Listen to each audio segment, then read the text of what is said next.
भाई रात के 3 बज रहे हैं और कसम से मेरा ये वीडियो बनाने का ना बहुत ज़्यादा मन था। मैं इस पे पहले भी बनाना चाह रहा था। अच्छा एक बात बताओ, इंडियाज गोट लेटेंट देखते हो? बहुत मज़ा आता है ना देख के मेरे भाई।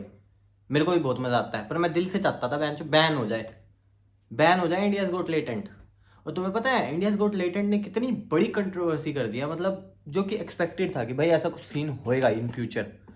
तुम्हें पता है नेशनल ह्यूमन राइट कमीशन करके कोई है, उन्होंने यूट्यूब पे जो वो रणबीर अलवादिया वाला पूरा एपिसोड था ना वही डिलीट करवा दिया, जिसमें रणबीर अलवादिया ने वो स्टेटमेंट मारी है। तुम्हें पता नहीं होगी पूरी स्टोरी, तो मैं शॉर्ट में बता देता हूँ। तो कोई टैलेंट दिखाने के लिए कोई बंदा आया हुआ था, उसने वो टैलेंट दिखा रहा था अपना। तो रणबीर अलवादिया ने बोला कि भाई अगर तेरे माँ बाप फिजिकल हो रहे होंगे तो तू उन्हें जाके रोकेगा या उनको साथ में जाके ज्वाइन करेगा। इतना बकवास स्टेटमेंट, जिसके कारण आउटरीच इतनी फैली इंटरनेट पे, सारे उसके खिलाफ हो गए रणबीर अलवादिया के। इवन बी प्राक जो उसकी पॉडकास्ट में जाने वाले थे, बी प्राक सर, रणबीर अलवादिया की, तो उन्होंने कहा कि भाई मैं इस बेवकूफ़ के साथ बिल्कुल नहीं जाऊंगा। उन्होंने स्टेटमेंट दी कि भाई ये स्पिरिचुअलिटी की बात करता है और ये सब बातें करता है और ये इस तरह का कंटेंट नहीं बनाना चाहिए। यूथ बिल्कुल बैच है, यूथ खराब होएगा भाई। मैं गाली दे रहा हूँ क्यों? बिकॉज आज का कल्चर हो गया। आई एम सॉरी कि मैं गाली दे रहा हूँ, कोई अगर ऑफेंड हो रहा होगा, बट ये सब क्या है, इंटरनेट कल्चर ने ये बनाया ना, इतनी सारी बकवास चीज़ें जो नॉर्मलाइज कर दिया। भाई तुम लोग देखते हो इंडियाज गोट लेटेंट, मैं भी देखता हूँ, बट यू ऑल्सो नो कि कहाँ कहाँ पे वो कितनी लिमिट्स क्रॉस कर जाता है समय रहना हंसी मजाक के नाम पे। इवन अगर तुमने ये लेटेस्ट एपिसोड देखा है ना, तो तुम्हें याद होगा उसमें ना एक व्हील चेयर पे एक बंदा आया था।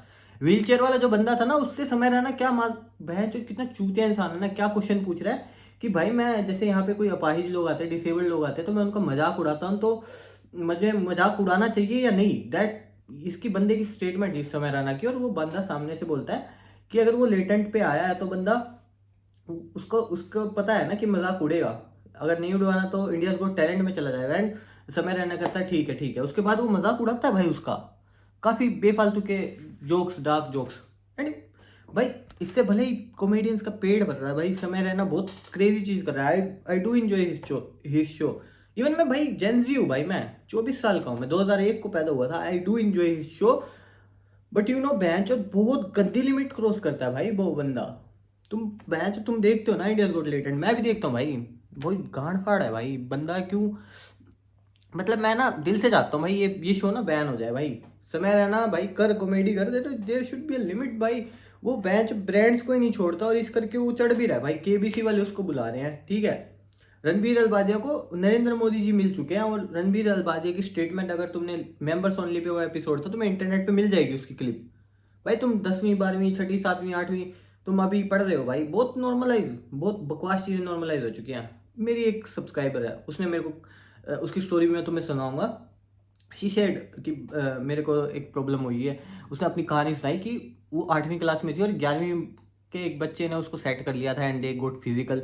भाई तुम्हें पता है ये सब क्यों हो रहा है? क्यों हो रहा है ये बहन जो कोई भी कुछ भी सीन हो जा रहा है? दिस इज जस्ट बिकॉज हमने ना सोसाइटी में ना बहुत बकवास चीज़ें, दुनिया जान का गंद ना ऐसे नॉर्मलाइज कर दिया। और ये अब भी नहीं रुकेगा जब तक भाई समय रहना ने तो उसको इतना मेन स्ट्रीम कर दिया ना। तो बताता हूँ, समय रैना का मेरे को पहले वाला जो एपिसोड था ना बहुत मस्त लगा था। जो जोक्स थे ना, स्वाद आ गया था। उसके बाद वाले जो एपिसोड थे ना, मैं देखने लग रहा कि स्वाद कहाँ आएगा भाई। जो बैंचोद जितना टॉक्सिक हो चुका था ना, बैंचोद जितना गंद वो कर सकता था ना कि कॉमेडी और क्या होता है ना, एक गंद, टॉक्सिसिटी, कॉमेडी और टॉक्सिसिटी के बीच में एक जो थिन लाइन होती है ना, वो किस तरह से वो फाड़ता है ना। तुम अगर लेटेंट देखते हो ना, तुम साइकोलॉजिकल वो फील होएगा भाई। वो एक एग्रेशन सी नहीं होती नहीं कि भाई क्यों भाई मजा नहीं आ रहा, मतलब हंसी मजाक ठीक है, बट ये वो नहीं होता कि बोरिंग नहीं, एक हेटरेड फैलाने वाली चीज कि भाई ये क्या है, परसेप्शन ही चेंज कर देगा ना। अगर तुम एक बात सोच के देखो भाई, तीसरी चौथी पांचवी छठी सातवीं का कोई बच्चा, और ऐसी बात नहीं है बच्चे नहीं देखते होंगे क्या भाई? अगर मेरे जैसा जेनजी बंदा देख रहा है तो छोटे बच्चे तो पहले ही बहुत उस्ताद होते हैं भाई, उनको पोर्न साइट का नहीं पता होता तो वो खुद जाके ढूंढ लेते हैं।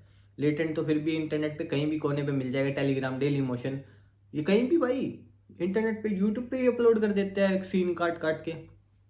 भाई मैं लिटरली चाहता हूँ भाई। अच्छा, कॉमेडियंस कितने टाइम से हैं, धीरे धीरे करके वो लिमिट क्रॉस करते थे ना, जेल वेल हो जाती थी। भाई समय रहना तो आर पार सिस्टम कर दिया। और मेरे हिसाब से शायद कॉमेडी, फ्रीडम ऑफ स्पीच जो भी है, उसको इसीलिए कंट्रोल करके रखा जाता था। शायद कपिल शर्मा इसीलिए है कि बहनचोद वो कभी इतना खुल के बोला ही नहीं।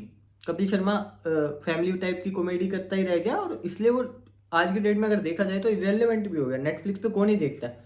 समय रैना भी ने भी अगर देखा जाए तो भाई, मेरे को भी तुम अब दोगला कहोगे, बट समय रैना ने भी आज की ऑडियंस के हिसाब से अपना जो कंटेंट मैन्युफैक्चर किया भाई। देख बसी भी बढ़िया, मैं बसी की कॉमेडी बहुत जेन्युइन मानता हूँ, स्टैंड अप कॉमेडियन अनुभव सिंह बसी।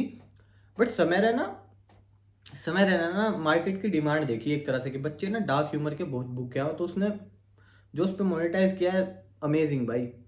पर यही चीज़ कब हिंदुस्तान के यूथ को खा गई ना, मतलब 40-40 मिलियन व्यूज आए हुए हैं उसके यूट्यूब पे पड़े हैं। तो अप्रोक्स जिस जहाँ तक फैलनी थी ना ये बीमारी, कोविड एक पल के लिए कोविड का इलाज हो सकता है, लेकिन दिमाग माइंडसेट अगर ब्रेन वॉश हो गया ना बच्चों का कि बहन चोद जोक, क्योंकि लिटरली भाई तुम मानोगी नहीं मैं भी बहुत बकचोदी इंसान हूँ। इवन मेरे तो खुद बकचोदी नहीं रुकती है भाई। 3 बजे मैं क्यों मत्था मार रहा हूँ तुम्हारे साथ, लिटरली 3 बज रहे हैं, और भाई मैं इस टॉपिक पे बनाना चाहता था, और मैंने ऑलरेडी एक वीडियो पोस्ट कर दिया, बट अभी भी मैं ये वीडियो बना रहा हूँ भाई। I don't want. मैं खुश हूँ समय रैना भाई के लिए, भाई बहुत बढ़िया चीज़ है, बहुत तगड़ी चीज़ लेके आए हो तुम। खतरनाक चीज़ होती है ना कि बहन चो एंटरटेनमेंट इस लेवल का ना, बॉलीवुड मूवीज भी जो नहीं कर पा रही भाई, तगड़ी चीज़ करी। पर somehow I do feel the thing कि बहन चो गलत चीज़ है यार ये।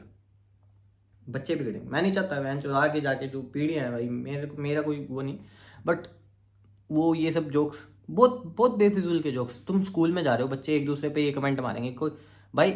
मैं जब स्कूल में था ना, और कोई बहन जो गूंगा बहरा होता था, लुल्ला लंगड़ा होता था भाई, डिसेबल्ड है कोई बंदा सॉरी, तो हम उसका ही मजाक उड़ाते थे। और आज की डेट में लेटेंट जैसी चीज़ आ गई, तो मेरे को नहीं लगता कोई बंदा उसको जीने लायक छोड़ेगा भी, अनटिल एंड अनलेस वो बंदा भी इतना मैच्योर हो कि भाई वो लेटेंट वाला ही बंदा हो कि भाई हाँ मैं तो क्रिटिसिज्म एक्सेप्ट करता हूँ। क्योंकि लेटेंट पे जितने भी डिसेबल्ड बंदे आते हैं ना, वो कॉमेडी करने आते हैं, या फिर मैंने तो कॉमेडियन ही देखा है अपनी बीमारी का मजाक बनाने। हर कोई अपनी बीमारी की मजाक नहीं बना सकता मेरे भाई, एंड ये नॉर्मलाइज नहीं होना चाहिए भाई। तो खुद खुद सोच के देखना भाई। बी प्राक ने खुद कहा कि वो सरदार है, वो मम्मी कैसी है पे जोक्स मार रहा है, एंड ही सेज की जोक उसने कितना नॉर्मलाइज कर दिया, मम्मी कैसी है। हाँ भाई, हिंदू कल्चर में माँ को क्या माना जाता है, एंड वी डू, हम कितनी गालियाँ देते हैं। गालियाँ तो पहले से चलती आ रही, तो ये मम्मी कैसी है तेरी, ये जितना भी गंदा है ना इंटरनेट पे यार। इंस्टाग्राम की कमेंट सेक्शन काफ़ी नहीं थी कि समय रैना का इंडियाज गोट लेटेंट, इसमें जो कूद पड़ा रणबीर अलबादिया भाई, डाउनफॉल शुरू, जैसे टेक बर्नर का डाउनफॉल शुरू हुआ था एनआर की वजह से, रणबीर अलबादिया भाई टीआरएस का भी नया लोगो लिया था तुमने बहनचोद, कसम से भाई। मेरे को बुरा लग रहा है रणबीर अलबादिया के लिए ना। अब वो सॉरी की भी वीडियो भी डाल चुका है। तुम लोगों को क्या लगता है? मेरे को, मैं 100% गारंटी दे दूँ बहनचोद चलेगा ही नहीं अब। क्योंकि ना इंटरनेट की आज की डेट में ना जेंजी जो है ना चढ़ा देती है, बहुत टाइम लेके तुम्हें चढ़ा देगी, एक बहुत बड़ा इंसान बना देगी, पर गिराएगी सेकंड्स में। ये खासियत है जेंजी की। तुम्हें ऐसे धीरे धीरे करके नहीं गिराएगी। तुम्हारे सालों की मेहनत से तुम्हारे एक रात में कभी ऐसे तुम ग्रो करोगे, पर एक रात की चुतियापे के कारण ऐसे डाउनफॉल होएगा, कसम से भाई। तुम मानते हो इस बात को? नहीं मानते हो भाई। मैं डेली यूट्यूब पे एक वीडियो बनाता हूँ, और डेली इंस्टाग्राम पे एक रील अपलोड करता हूँ। चैनल को सब्सक्राइब कर दो, बेल नोटिफिकेशन प्रेस कर दो, ऐसे वीडियो बनाता रहूँगा, ठीक है।